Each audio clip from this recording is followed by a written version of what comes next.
ఏపీలో అసెంబ్లీ సమావేశాలకు ముహూర్తం ఫిక్స్ అయింది. ప్రొటెం స్పీకర్గా గోరెంట్ల బుచ్చయ్య చౌదరి వ్యవహరించనున్నారు. ఇంతకు ఆంధ్రప్రదేశ్ తొలి శాసనసభ సమావేశాలు ఎప్పటి నుంచి జరగనున్నాయి? ఎన్నికల్లో వైసీపీ ఘోర పరాజయం నేపథ్యంలో అసెంబ్లీ సమావేశాలకు జగన్ వస్తారా? వస్తే ఎక్కడ కూర్చుంటారన్నది ఆసక్తికరంగా మారింది.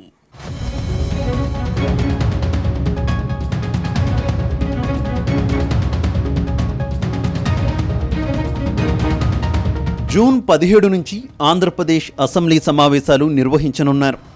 జూన్ 20 వరకు సమావేశాలు నిర్వహిస్తారు. అంటే మొత్తం 4 రోజుల పాటు శాసనసభ సమావేశాలను నిర్వహించనున్నారు. ఆంధ్రప్రదేశ్ అసెంబ్లీ సమావేశాల మొదటి రోజును ఎమ్మెల్యేల ప్రమాణ స్వీకారానికి కేటాయించనున్నారు. 2024 అసెంబ్లీ ఎన్నికల్లో గెలిచిన ఎమ్మెల్యేలు ప్రమాణ స్వీకారం చేయనున్నారు. అయితే ప్రోటెం స్పీకర్గా రాజమండ్రి రూరల్ ఎమ్మెల్యే గోరెంట్ల బుచ్చయ్య చౌదరికి అవకాశం దక్కడం ఖాయంగా కనిపిస్తోంది. రెండవ రోజు స్పీకర్ ఎన్నిక ప్రక్రియ జరగనుంది.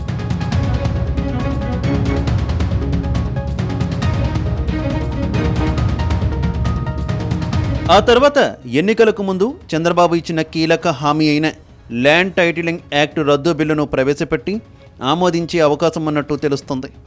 4 రోజుల పాటు జరగనున్న ఆంధ్రప్రదేశ్ అసెంబ్లీ తొలి సమావేశాల్లో తీసుకునే నిర్ణయాలపై ఆసక్తికర చర్చ జరుగుతోంది.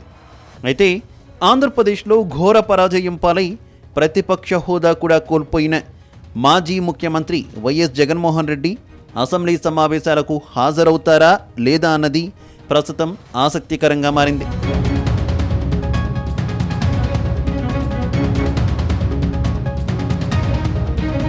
ఆసక్తికరంగా సాగిన ఆంధ్రప్రదేశ్ అసెంబ్లీ ఎన్నికల ఫలితాలు ఈసారి ఏకపక్షంగా వచ్చాయి. కూటమి భారీ మెజార్టీతో అధికారంలోకి వచ్చింది.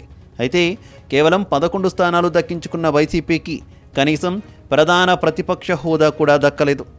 1977లో రూపొందించిన నిబంధనల మేరకు ఆంధ్రప్రదేశ్ అసెంబ్లీలో 18 సీట్లు దక్కిన పార్టీకే ప్రధాన ప్రతిపక్ష హోదా లభిస్తుంది. నిర్ణీత సంఖ్యలో సీట్లు దక్కిన పార్టీ నాయకుణ్ణి ప్రధాన ప్రతిపక్ష నేతగా స్పీకర్ ప్రకటిస్తారు.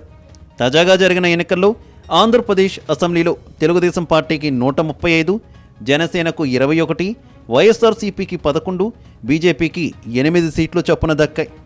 ఇక టీడీపీ, జనసేన, బీజేపీ కూటమిగా బరిలోకి దిగడంతో ఆ పార్టీలు ప్రభుత్వంలో భాగస్వాములయ్యాయి.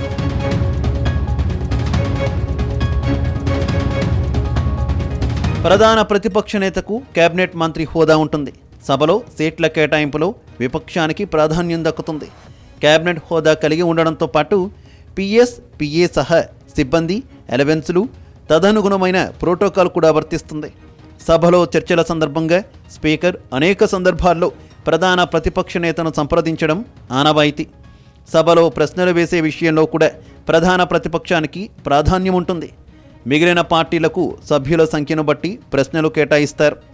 వివిధ బిల్లులపై చర్చ సందర్భంగా సమయం కేటాయింపు కూడా ప్రతిపక్ష పార్టీ బలాన్ని అనుసరించే ఉంటుంది. ఇక అఖిలపక్ష సమావేశాల సందర్భంగా ప్రతిపక్ష నేత హోదా ఉన్న పార్టీ నేతకు ప్రాధాన్యం దక్కుతుంది.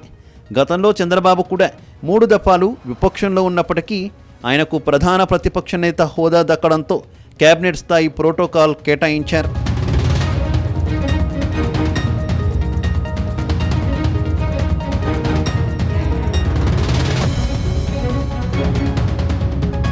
ఐదేళ్ల పాటు ముఖ్యమంత్రి హోదాలో కొనసాగిన వైఎస్ జగన్మోహన్ రెడ్డి 2014 నుంచి 19 మధ్య ప్రధాన ప్రతిపక్ష నేతగానే ఉన్నారు.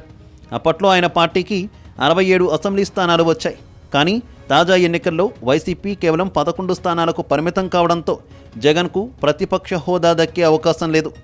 ఆయనకు సభలో ఎక్కడ సీటు కేటాయించాలనే విషయాన్ని స్పీకర్ నిర్ణయిస్తారు. సభ జరుగుతున్నప్పుడు చర్చకు సమయం కేటాయింపు, ప్రశ్నలకు అవకాశం వంటి వాటిలో ప్రాధాన్యం ఉండదు. కేవలం ఆయన కూడా సాధారణ ఎమ్మెల్యేలాగే వ్యవహరించాల్సి ఉంటుంది. ఎమ్మెల్యేకు దక్కే ఎలవెన్సులు, ఇతర అవకాశాలు మాత్రమే వస్తాయి. కేబినెట్ హోదా లభించే అవకాశం లేదు. దాంతో జగన్ అసలు అసెంబ్లీకి వస్తారా రారా అన్న ప్రశ్న తలెత్తుతోంది.